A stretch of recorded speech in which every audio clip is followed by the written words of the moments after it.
우리 하나님의 말씀 마태복음 15장 21절로 28절 말씀 보겠습니다. 마태복음 15장 21절로 28절 말씀입니다. 마태복음 15장 21절로 28절입니다. 우리 같이 한번 읽도록 하겠습니다. 마태복음 15장 21절로 28절입니다. 예수께서 거기서 나가사 두로와 시돈 지방으로 들어가시니 가나안 여자 하나가 그 지경에서 나와서 소리질러 이르되 주 다윗의 자손이여 나를 불쌍히 여기소서 내 딸이 흉악하게 귀신 들렸나이다 하되 예수는 한 말씀도 대답하지 아니하시니 제자들이 와서 청하여 말하되 그 여자가 우리 뒤에서 소리를 지르오니 그를 보내소서. 예수께서 대답하여 이르시되 나는 이스라엘 집에 잃어버린 양 외에는 다른 데로 보내심을 받지 아니하였노라 하시니 여자가 와서 예수께 절하여 이르되 주여 저를 도우소서. 대답하여 이르시되 자녀의 떡을 취하여 개들에게 던짐이 마땅하지 아니하리라. 여자가 이르되 주여 올소이다마는 개들도 제 주인의 상에서 떨어지는 부스러기를 먹나이다 하니 이에 예수께서 대답하여 이르시되 여자야 내 믿음이 크도다 내 소원대로 되리라 하시니 그때부터 다 그의 딸이 나으니라. 아멘. 여러분 위시리스트라는 말 많이 들어보셨죠? 내가 이루고 싶고 내가 해보고 싶고 내가 꼭 달성했으면 좋은 것을 적어보는 것이죠. 여러분들 한번 적어보셨나요? 내가 꼭 해보고 싶은 것, 내 인생을 살아가면서 이것은 안 해보면 안 되겠다라고 생각하는 그런 위시리스트. 어찌 보면 우리가 살아가면서 너무나 하고 싶은데 당장 할 수 없고 그러나 언젠가는 꼭 하고 싶은 그 소망하는 그런 여러분들의 그 제목들이 있을 것입니다. 한번 적어보셨으면 좋겠어요.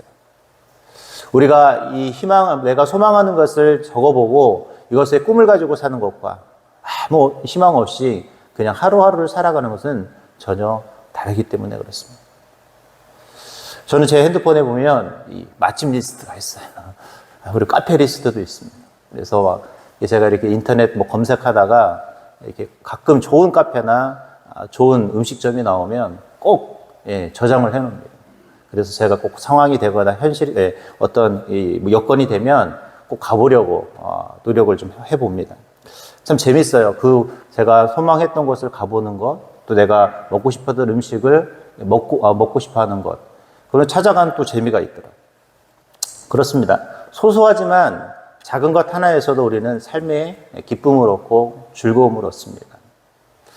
그런데 내가 정말 이루고 싶은 것들, 내가 하고 싶은 것들을 적어놓고 그것을 하나씩 이뤄난다면 어떨 것인가요? 아마 우리의 삶의 모습이 달라질 거예요. 우리의 믿음도 마찬가지입니다. 내가 신앙생활하면서 이루고 싶고 하고 싶고 내가 이렇게 하면 뭔가를 잘 할 것이다.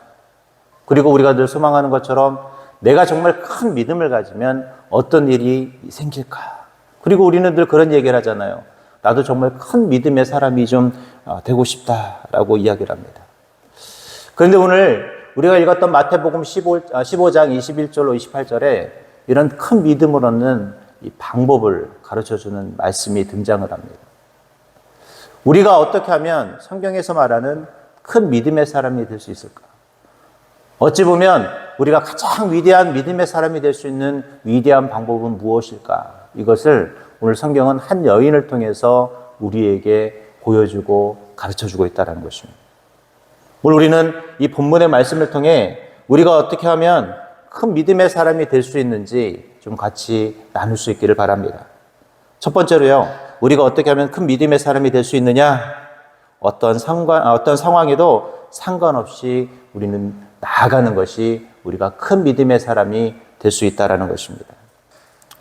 오늘 본문 22절, 23절에 보면 가나안 여자 하나가 그 지경에 나와서 소리질러 이르되 주 다윗의 자손이여 나를 불쌍히 여기소서 내 딸이 흉악하게 귀신 들렸나이다 하되 예수는 한 말씀도 대답하지 아니하시니 라고 그랬습니다. 오늘 예수님이 지나간다는 소식을 이 여인이 들었던 것 같습니다. 그리고 그 예수님께 가까이 다가갈 수는 없지만 큰 소리로 외쳐 부르죠. 뭐라고요? 예수여 나의 딸을 좀 고쳐주세요 라는 그 간절한 어머니의 외침이었습니다. 사실 자식이 아프면 부모는 뭐든지 할 수 있습니다. 부모는 아프면 자식을 위해서 모든 것을 줄 수 있는 것이 부모예요. 저도 우리 아들이 예전에 이 기흉 수술을 2번이나 받았거든요. 키가 갑자기 너무 커가지고 이 기흉 수술을 2번 받았는데 첫 번째 받을 때는 얘가 그냥 수술을 잘 받더라고요. 근데 또 문제가 생겨서 수술을 또 받아야 했습니다. 근데 제가 항상 이 수술 받기 전에는 항상 같이 병원 가서 자주 왔거든요. 근데 자기 전에 제가 이제 기도를 해준다고 탁 손을 놓고 기도하는 데가 막 떨고 있는 거예요. 그래서 야, 왜 떠냐 그랬더니 아빠, 자기가 처음 수술 받을 때는 아픈지를 몰랐대요. 수술 받고 나니까 너무 아프더래요. 근데 두 번째 이 또 아플 것을 생각하니까 두렵고 떨리다는 거예요. 제가 그때 무슨 생각이 들었겠습니까? 내가 대신 수술 받을 수 있다면, 내가 대신 수술 받고 내가 아프다면 괜찮겠다라는. 제가 그러면서 그때 들었던 생각이 뭔지 아십니까? 부모는 부모구나. 내가 대신 아파주고 싶고, 내가 뭔가 해주고 싶은 이 마음. 오늘 이 여인도 마찬가지였어요. 자신의 딸을 위해서 그는 부끄러워하지 않았습니다. 그래서 그는 소리치죠. 자신의 딸을 고쳐달라는 큰 외침을 부르짖습니다. 그런데 그 외침에 주님은 대답도 하지 않아요. 우리 같으면 누가 좀 소리치면 얼굴이라도 한번 봐야 되잖아요.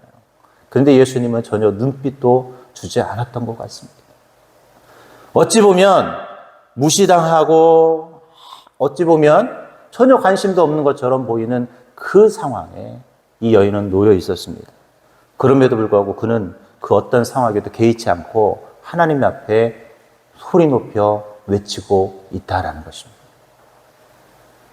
누가복음 18장 6절 8절에 보면 주께서 또 이르시되 불의한 재판장이 말한 것을 들으라. 하물며 하나님께서 그 밤낮 부르짖는 택하신 자들의 원한을 풀어주지 아니하겠느냐. 그들에게 오래 참으시겠느냐. 내가 너에게 이르노니 속히 그 원한을 풀어주시리라. 또 누가복음 11장 9절 13절에도 구하라. 그러면 너에게 주실 것이요. 찾으라. 그러면 찾아낼 것이요. 문을 두드리라. 그러면 너희에게 열릴 것이니 너희가 약할지라도 좋은 것을 자식에게 줄 줄 알거든 하물며 너희 하늘 아버지께서 구하는 자에게 성령을 주시지 않겠느냐라고 그랬어요. 오늘 우리가 큰 믿음을 얻는 비결은 하나님이 외면하는 것처럼 보일 때도 우리는 끊임없이 외쳐 불러야 한다는 것입니다. 그런데 우리는 어떻습니까? 우리가 간절하고 우리가 뭔가 원하면 끊임없이 부르짖어야 되는데 우리는 조금만 어렵고 힘들면 그 부르짖는 일들을 쉬고 있다라는 거예요. 기도해도 안 된다라고 우리는 포기하고 낭망하고 있다라는 것입니다. 우리가 큰 믿음의 사람이 되지 못하는 이유 중에 하나가 바로 이것이에요.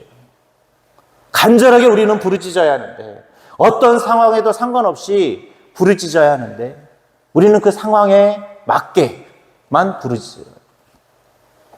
조금 부르짖다가 힘들면 포기하고 조금 뭐하고 어려움이 생기면 하나님을 오히려 원망하고 기도의 자리를 찾지 않고 예배의 자리를 찾지 않고 사명의 자리를 찾지 않고 봉사의 자리를 찾지 않는 것이 저와 여러분의 모습이라는 것입니다.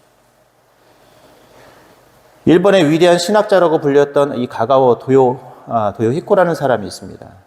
그는요 고베에서 이 첩의 아들로 태어났다고 합니다. 그의 어머니는 기생이었다고 그래요. 그는 늘 기생의 아들이라는 것 때문에 이 본처의 자식들로부터 멸시와 천대를 받았답니다. 그래서 그는 늘 이런 생각을 했대요. 왜 나 같은 것을 낳았느냐 하고 이 부모를 원망했다고 합니다. 어느 날 모퉁이에서 기대서서 생을 비관하고 있을 때 북치고 나팔 불며 지나가는 구세군의 전두들을 그가 만나게 됩니다. 그들은 전도하며 이렇게 외쳤답니다. 하나님은 누구든지 사랑하십니다. 하나님은 모든 사람을 사랑하십니다. 그 말을 들었던 이 가가와 도요히코라는 사람이 물었대요. 기생 아들도 하나님이 사랑하십니까? 그럼요. 하나님은 죄인도 사랑하십니다. 이 말을 들은 그가 당장 그리스도인이 되었다고 하죠. 그가 예수를 믿고 나서 하나님의 자녀가 된 것이 얼마나 기뻤는지 모른다고 합니다. 그래서 그의 저서에서 그가 이런 이야기를 했대요. 나는 기생의 아들이 아니고 하나님의 아들이다 라고 그가 고백을 했다고 합니다. 오늘 나는 어떻습니까?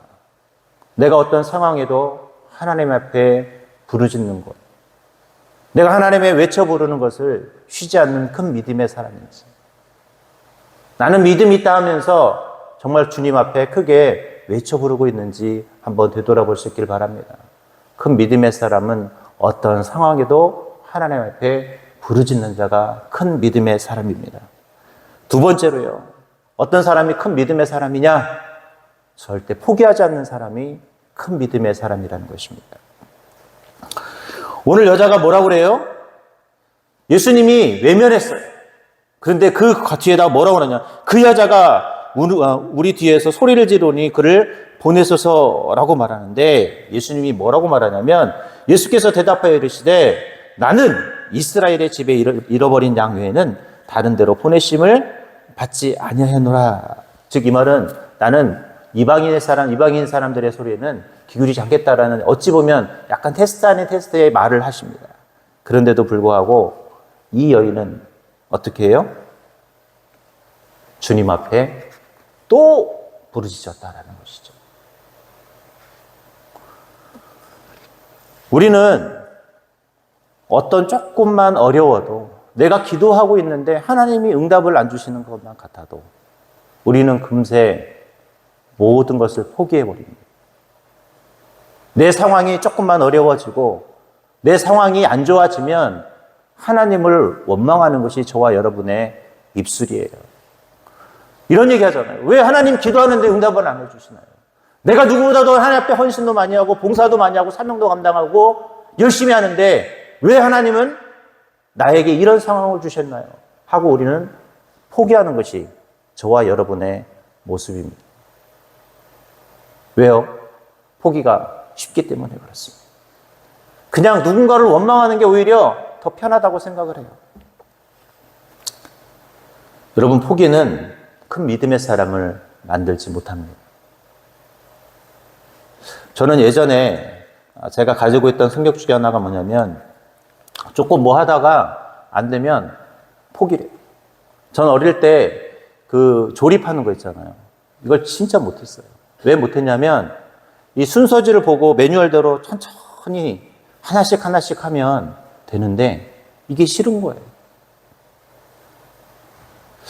제가 매뉴얼이 왜 중요한지를 그때 몰랐어요. 왜? 그냥 예전에는, 지금이야 조립품이 없는데 예전에는 이 플라스틱 네모 안에 여러 가지 모양이 들어있잖아요. 그럼 그걸 하나씩 끊어가지고 조립하는 것이 있었거든요. 근데 이걸 매뉴얼을 보고 잘 만들면 이쁘게 잘 만드는데 이 매뉴얼도 보지 않고 막 만들어요. 그러다 보면 당연히 뭐가 안 맞죠. 그러다 보면 포기를 하고. 저는 그림도 그리다가 뭐가 안 되면 그냥 포기를 합니다. 저희 때는 방학 때 뭐가 있었냐면 방학 숙제가 있었거든요. 꼭 방학 숙제에 꼭 들어가는 것 중에 하나가 뭐냐면 그림 그리기, 다음에 무슨 뭐 만드는 거, 채집하는 거. 저는 한 번도 숙제를 제대로 해본 적이 한 번도 없습니다.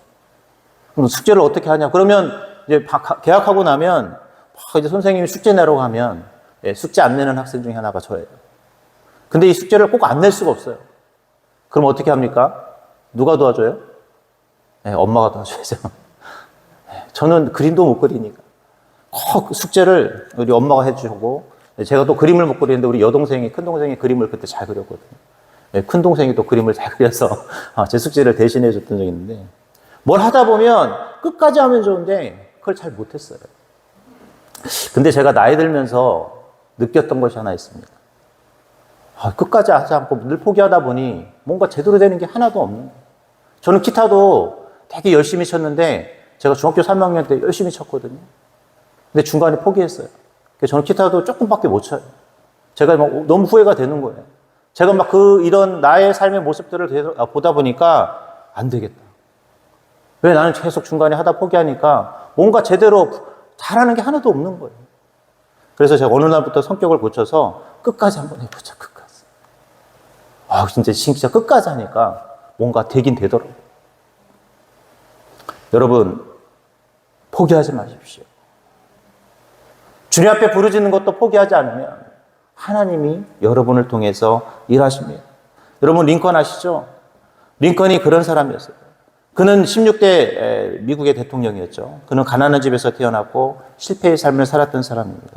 그는 무려 8번이나 선거에서 패배했고 2번이나 사업에서 실패했고 그는 신경쇠약증에 걸렸다고 합니다. 그러나 그는 중단하지 않았습니다. 그는 미국의 가장 역사상 위대한 대통령이 되었다고 했죠. 그가 이런 얘기를 했대요. 내가 걷는 길은 험하고 미끄러웠다. 그래서 나는 자꾸만 미끄러져 길바닥 위에 넘어지곤 했다. 그러나 나는 곧 기운을 차리고는 내 자신에게 이렇게 말했다. 길이 약간 미끄럽긴 해도 낭떠러지는 아니야. 여러분, 지금 힘들고 어려워도 지금 낭떠러지는 아닙니다. 지금 다시 한번 주님 앞에 포기하지 않고 나갈 수 있는 신앙인이 될 수 있기를 바랍니다. 마지막 3번째로요. 외면당해도 그는 끝까지 도전하는 믿음의 여인이었다라는 것이죠. 그래서 그는 큰 믿음의 사람이었다라는 것입니다. 25절에 보면 여자가 와서 예수께 절하여 이르되 주여 저를 도우소서. 그러자 예수님께서 뭐라고 그래요? 자녀의 떡을 취하여 개들에게 던짐이 마땅하지 않다. 어찌 보면 예수님이 무시했어요. 아니 우리가 생각할 때 예수님이 어찌 이렇게 말할 수 있어? 라고 말하지만 말했어요. 제자들도 아마 다 놀랐을 것이고 그 주변에 있는 사람들 얼마나 그 여자에게 무안을 주니 예수님의 모습. 외면한 것도 모자라서 주님 앞에 부르짖는데도 외면했거든요. 이 여자가 간절히 또 주님 앞에 무릎 꿇고 나에게 도와달라고 말하는데 걔에게 떡을 던져주는 것은 마땅하지 않다라는 이 말 들었을 때 얼마나 자존심이 상하겠어요. 그런데도 불구하고 뭐라고 합니까? 포기하지 않았어요. 야고보서 1장 12절에 보면 시험을 참는 자는 복이 있나니 이는 시련을 견뎌낸 자가 주께서 자기를 사랑하는 자들에게 약속하신 생명의 면류관을 얻을 것이기 때문이라 그랬어요. 오늘 여러분 포기하지 마십시오. 끝까지 도전하는 자, 외면당해도 끝까지 도전하는 자가 반드시 그 소원을 이루어낼 수 있는 것입니다. 이제 말씀을 맺도록 하겠습니다. 여러분 큰 믿음의 사람이 되고 싶습니까? 그러면 포기하지 않고 끝까지 주님이 외면해도 기도하고 나아갈 수 있는 그런 믿음의 사람들이 될 수 있길 바랍니다. 아마 여러분이 주님 앞에 기도할 때 하나님이 여러분의 기도에 응답 안 하는 것처럼 보일 때도 있어요. 오히려 더 큰 고난이 우리를 닥치고 나를 힘들게 할 수도 있어요. 그러나 끝까지 포기하지 않는 자에게 하나님은 여러분에게 더 큰 축복을 선사하실 줄 믿습니다. 그리고 하나님은요, 저와 여러분을 절대 포기하지 않습니다. 나는 하나님을 포기할지 몰라도 하나님은 저와 여러분을 포기하지 않아요. 우리가 오늘 이 여인의 모습을 보면서 우리가 큰 믿음의 사람이 될 수 있도록 오늘 이 시간 주님 앞에 부르짖을 수 있기를 바랍니다. 포기하지 않고 우리와 함께 하실 하나님, 이 여인처럼 끝까지 외쳐보면, 끝까지 하나님이 나를 외면해도 도전하면 하나님은 그 기도 제목 가운데 응답의 역사로 오늘 우리 가운데 함께 하실 것입니다. 오늘 이 시간이 그런 시간이 될 수 있기를 주님의 이름으로 기도합니다.